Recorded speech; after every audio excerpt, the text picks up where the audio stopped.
ভাবি না, শেল বলে ভাবি না। যতক্ষণ পর্যন্ত দেহে শ্বাস আছে ততক্ষণ পর্যন্ত হাদিসের অনুবাদ করবো ইনশাআল্লাহ।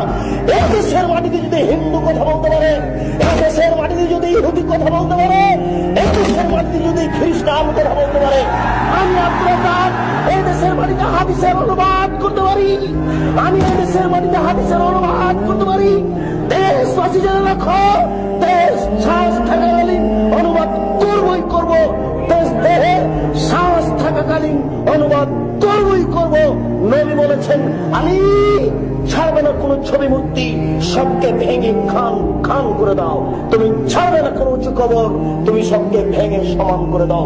মুসলিম জনাব জজকোর্ট হাইকোর্টের মালিক জজ সাহেব, আপনাকে বলে রাখছি, আপনি মনে রাখুন, কালকে যদি আমাকে আদালতে দাঁড়াতে হয় তাহলে আমি মুসলিম শরীফ খুলে আপনার সামনে অনুবাদ করে দেখাবো।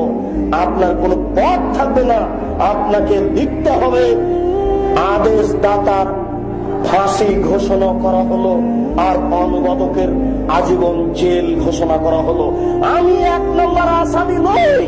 1 নম্বর আসামি হচ্ছেন মুহাম্মদ সাল্লাল্লাহু আলাইহি সাল্লাম। তিনি হলেন আদেশ দাতা, আমি হলাম অনুবাদক। তিনি হলেন আদেশ দাতা, আমি হলাম অনুবাদক। তিনি হলেন আদেশ দাতা, আমি হলাম অনুবাদক। জজ সাহেব, হাইকোর্ট জজ কোর্টের আপনাকে অনুরোধ করে বলছি, আপনি আমাকে 1 নম্বর আসামি করতে পারবেন না, অসম্ভব।